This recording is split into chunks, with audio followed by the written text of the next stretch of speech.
mes beautiful, comment allez-vous? Moi je me porte hyper super bien. Mes beautiful, est-ce que vous avez remarqué que la vie est devenue chère?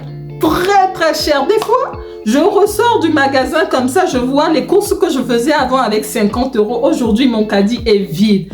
En tout cas, aujourd'hui, je vais te donner 3 habitudes pour faire de grosses économies. Reste connecté. C'est parti. La première habitude que je vais te donner, c'est être minimaliste. Less is more. Par exemple, nous les Africains, dans toutes nos maisons, il y a toujours ce vieux meuble là, la vitrine là, avec les verres qui prennent beaucoup de poussière. Vous voyez de quoi je parle? Le meuble où on pose toujours les tasses, on ne sait même pas ce qu'on va boire avec les tasses. Là, il y a toujours les assiettes.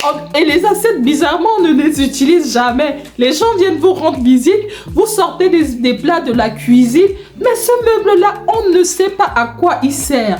Honnêtement, on se débarrasse des choses comme ça. Non seulement pour faire le ménage, c'est des attrape-poussières parce qu'on ne nettoie jamais ce meuble-là. C'est ça qui est bizarre, hein. C'est que c'est toujours en vitrine.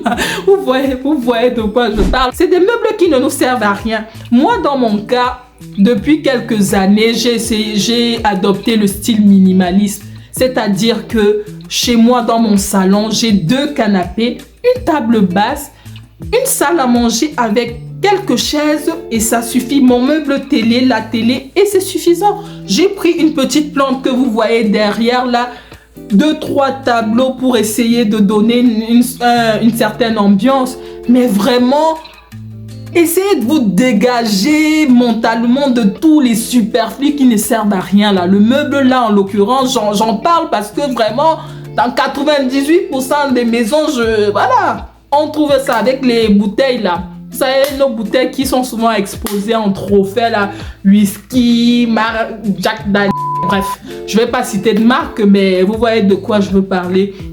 Vraiment se contenter de l'utile, se contenter de ce dont on utilise quotidiennement. Canapé, table basse, un meuble télé avec une télé, une salle à manger. Vous achetez quelques tableaux comme ça pour égayer, 1 ou 2 bibelots, mais on évite les décorations superflues. Vous voyez ce que je veux dire? Franchement, on arrête ça. On n'a pas le temps pour faire pour passer 2 heures à nettoyer les poussières et tout ça. Donc, on va à l'utile. Less is more. Le deuxième exemple dont je vais te parler, c'est les enfants. Mon Dieu, pour mon premier enfant, quand j'ai eu mon premier enfant, qu'est-ce que je n'ai pas fait? Quand mon premier enfant est né, je suis allée acheter un lit évolutif qui m'a coûté plus de 300 et quelques euros. Hein. En fait, le principe du lit évolutif, c'est quoi? C'est que quand l'enfant est un bébé, il est en berceau et quand il grandit un peu plus, ça va te faire un lit une place. Finalement, le lit évolutif n'a jamais évolué parce qu'au bout de 2-3 ans, on estime que le lit n'est plus assez bien et qu'on l'a trop utilisé. Et en observant, c'est ce que j'ai remarqué. J'en ai discuté avec des copines à moi. On a tous fait le même constat. Voilà, le lit évolutif, on ne l'utilise plus, on a envie de le changer parce que de toute façon, quand le lit devient un lit une place, une personne, il n'est plus aussi solide. Et bien sûr, on ne veut pas que notre enfant dorme là. On se dit que bon, on va aller acheter parce que aussi l'enfant a d'autres exigences. À 5-6 ans, il te dit que lui, c'est le lit Spider-Man qu'il veut. Tu vois que ton lit évolutif que tu avais acheté cher parce que tu te disais non, il va utiliser ça jusqu'à ses 10 ans. Finalement, il n'a pas utilisé ça jusqu'à ses 10 ans. Ou bien encore l'exemple des vêtements. Quand mon fils est né, il avait 50 bodys, 15 pantalons, 20 pulls. Un enfant qui ne marche pas encore. Franchement. C'est-à-dire que, et j'ai remarqué que quand l'enfant a donc beaucoup d'habits, beaucoup de vêtements, on est submergé par beaucoup de choses, les armoires sont remplies. Mais du coup, on fait moins attention. Dès qu'un body se salit, on se dit, de toute façon, c'est pas grave, il en a plein. Et vous voyez que dans le c'est pas grave, il en a plein, c'est votre argent. C'est votre argent qui a payé ce body. Donc, pourquoi ne pas se contenter de peu? Par exemple, c'est ce que j'ai fait pour mon deuxième enfant. Rassurez-vous, je n'ai pas commis la même erreur. Hein. Je me suis dit, l'enfant, il grandit, on va se contenter. Par exemple, pour ces 3 mois, on va se contenter de 7 bodys, 7 pyjamas, 2 pantalons à 3 mois, on ne va nulle part. C'est les gens qui viennent nous rendre visite. Donc, on n'a pas besoin d'avoir 10 pantalons. Et c'est comme ça que j'ai acheté ces vêtements-là. Et du coup, ça fait que je fais plus attention. Quand il y a une tache, je prends la peine de tremper la tache, de la faire disparaître. Et je vous assure que financièrement, je commence à avoir des résultats parce que je n'ai pu acheter plein de choses. Et concernant le lit, par exemple, du coup, le lit parapluie que j'avais pour mon premier, c'est là où mon deuxième fils vient. Et ça va très bien comme ça. Et je vous assure que dans le portefeuille, je vois déjà une différence. Donc, regardez autour de vous. Regardez autour de vous. Vous voyez les dépenses futiles qui ne vous servent pas, que vous pouvez réduire. Là, je vous ai donné 2 petits exemples comme ça en termes de minimalisme.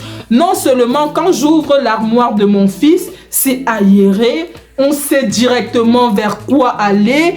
Il n'y a pas 15 000 trucs et c'est très bien. Esthétiquement, c'est d'abord plus beau, c'est plus aéré et puis on sait directement au niveau mentalement, il n'y a pas à se poser 15 000 questions parce que quand on a besoin de quelque chose, les choses vont vite. Donc, première habitude, ça va te permettre d'économiser comment? Comment ça va te permettre d'économiser? Tout simplement parce que tu n'auras pas 46 000 meubles. La petite table de ça, le petit buffet de ça. Et c'est comme ça que tu te retrouves à faire des économies. La deuxième habitude dont je vais vous faire part, mes beautiful, c'est de privilégier la seconde main. C'est-à-dire qu'il y a plein de sites pour ça. Vinted, Le Bon Coin, Marketplace. En fait, tu as beaucoup de... Moi, quasiment, ça fait tellement longtemps que je n'ai pu acheter quelque chose plein pot.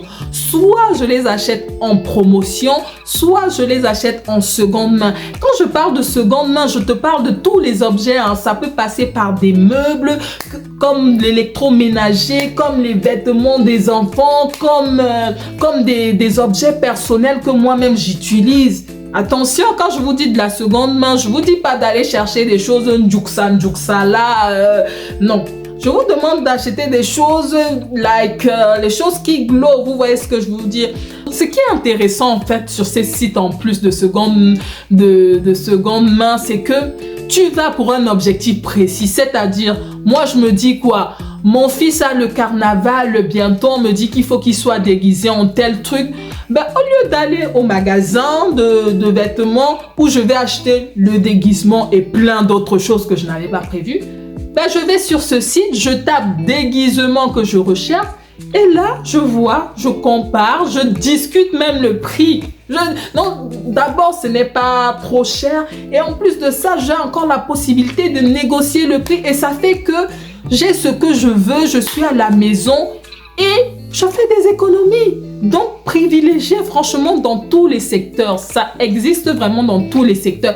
Électroménager, vêtements, dans tout. Tout ce que vous voulez, il existe des sites comme ça, Vinted, Le Bon Coin, Marketplace, où vous pouvez trouver des acheteurs compulsifs, ce qu'on ne veut pas, qui ont acheté des choses qui, des fois, n'ont même jamais utilisé avec des étiquettes. Donc, ça fait que ils baissent le prix, mais drastiquement. Et vous venez vous négocier, ça vous fait acheter ça, vous avez un bon truc. Et puis, vous faites des économies. Franchement, petite parenthèse, quand je vous dis d'acheter seconde main, ce n'est pas faire des économies, paraître broke et puis ne rien faire avec l'argent. Bref, vous voyez de quoi je veux parler. Donc, on dit de faire des économies, mais c'est parce qu'on va épargner cet argent et parce qu'on a d'autres objectifs à côté qu'on va devoir réaliser. L'école des enfants, les vacances, par exemple, en famille, c'est de bons souvenirs. Vous voyez, ce n'est pas toujours dans l'objectif. Voilà quoi. Donc, on a dit, on achète seconde main, mais on privilégie la qualité à la quantité. Parce que je vous vois venir, c'est que oui, mais Audrey, elle a dit qu'il faut acheter seconde main, ceci, machin, économie, monter. Oui, on achète seconde main, on fait des économies, mais on privilégie la qualité. Donc, si vous voulez avoir des choses, je sais pas, vous pouvez, dans tous les domaines, hein, comme j'ai dit, il existe des sites pour les trucs d'occasion de deuxième main. Dans tous les domaines, vous voulez un beau chemisier cachemire Allez regarder dans le vestiaire collectif Vinted, vous tapez vos critères, vous allez trouver ça dans tous les domaines, vous trouverez ce que vous voulez. Ça dépendra de la qualité que vous recherchez. Il y aura aussi bien du basique, de la moyenne qualité et de la grande qualité. Donc si vous voulez des choses de luxe, vous pouvez les trouver de seconde main. Mais comme il s'agit ici de faire attention, vous voyez un petit peu ce que je veux dire par là. Donc, on achète deuxième main, mais on privilégie les choses de qualité. Le troisième exemple, mes beautiful, que je vais vous donner, c'est faire vos courses. Faire vos courses pendant les promotions. Moi, dans le magasin où je fais mes courses, il y a un coin que j'appelle le coin des bonnes affaires. C'est un coin où les aliments sont à prix réduit parce que les dates, ça arrive bientôt à date de péremption. Moi, je parle ici là de tout ce qui est viande. Vous voyez, tu achètes ton poulet, tu achètes ta viande de bœuf, la date arrive bientôt. Ben, tu l'achètes et tu le congèles chez toi, par exemple, tu vois. Tu l'achètes à moins 30%, moins 50%, ça te fait faire des économies. Arrivé chez toi, tu consommes ce dont tu as besoin et le reste, tu mets au congélateur. Et moi, ce que j'applique chez moi, c'est que je fais les courses, je mange chez moi en fonction des promotions des magasins. Donc, c'est-à-dire que si c'est, je sais pas moi, c'est les steaks hachés qui sont en promotion, ben c'est les steaks hachés qu'on va manger la semaine là. Donc, c'est vraiment vous adapter comme ça là à ce qu'il y a autour de vous. C'est-à-dire que dans tous les magasins, ça existe, tous les centres commerciaux, il existe un coin. Moi, j'appelle ça le coin des bonnes affaires parce qu'on fait toujours des bonnes affaires. Mais c'est un coin où tu as des aliments où la date arrive bientôt et du coup, ils cassent les prix. Et c'est comme ça que je fais. Si moi, je vais là-bas et que, je sais pas, c'est le poulet, je prends un exemple comme ça, qui a des prix réduits à moins 50%, ben, s'il y en a 2 ou 3, ben, je les prends et je les congèle. Et ça fait que je planifie pour les mois, les semaines à venir, vous voyez. Très important aussi, c'est que, attention, je tenais à vous dire, moi je fais hyper attention à ce que je mange, parce que quand je vous vois venir, vous allez dire que, ou quoi, même à la nourriture, il faut toujours faire, oui, il faut faire des économies. Il est impensable de dépenser où tu pourrais faire des économies. Et comme je dis, moi je mange bio principalement quand c'est possible. Et en ce qui concerne les viandes, je vais privilégier le poulet fermier, vraiment des viandes où on sent qu'il y a quand même, voilà, parce que je tiens à ma santé. Ça ne sert à rien de vouloir faire des économies. Et le but de ces économies-là, c'est d'en jouir demain. Donc, pour ça, il faut faire aussi attention maintenant, vous voyez. Donc, il y a nuance.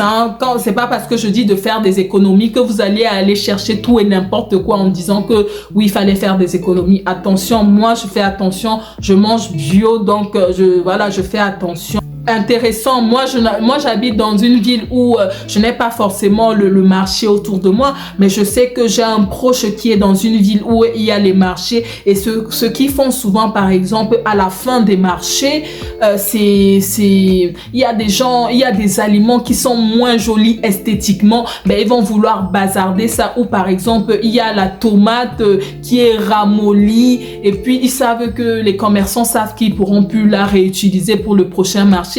Soit ils les donnent mais vraiment à des prix basiques. Donc ça, c'est une astuce. S'il y a un marché à côté de chez vous, l'astuce c'est d'aller vers les fins de marché, là vers midi, quand ça veut déjà fermer.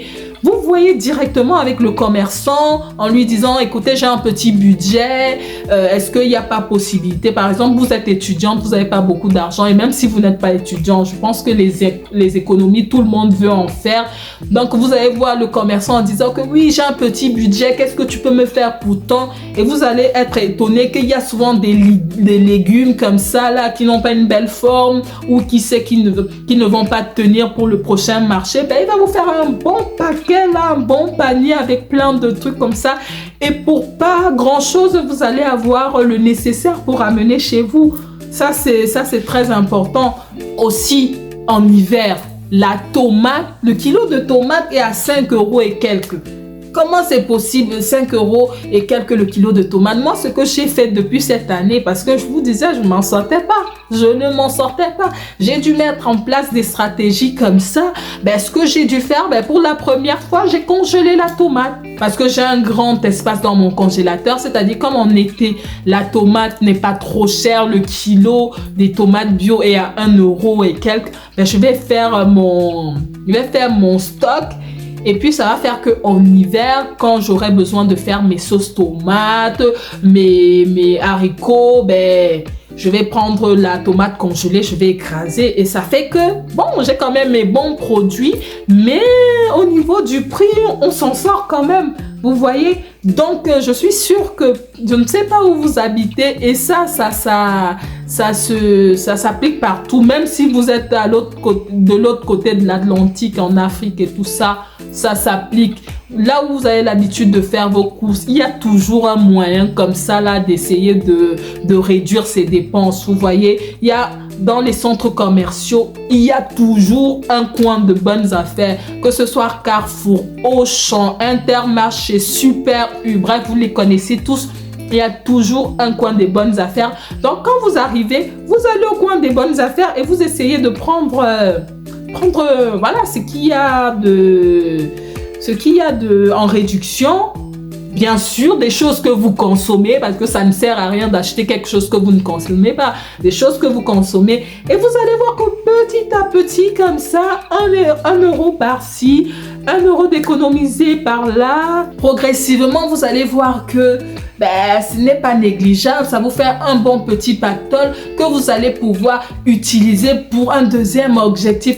En tout cas, mes beautiful, voilà un petit peu, j'ai pris quelques exemples comme ça de la vie courante pour essayer que vous voyez un petit peu comment vous pouvez faire des économies. N'hésitez pas à me mettre en commentaire si c'est quelque chose qui vous intéresse, parce que j'ai beaucoup d'exemples comme ça. Je vous ferai peut-être une deuxième partie avec d'autres exemples plus parlants pour vous permettre de faire des économies. En tout cas, n'hésitez pas, abonnez-vous pour ceux qui ne sont pas encore abonnés, mettez un petit like si c'est quelque chose qui vous a intéressé, n'hésitez pas à partager autour de vous, ça fait toujours plaisir. Il faut penser aux autres aussi. C'est vrai que vous voulez vivre sainement et à petit prix, mais pensez à votre entourage, à quelqu'un de votre entourage qui a aussi besoin d'entendre ce discours. Et surtout, n'hésitez pas à me mettre en commentaire vos avis si vous avez des exemples comme ça.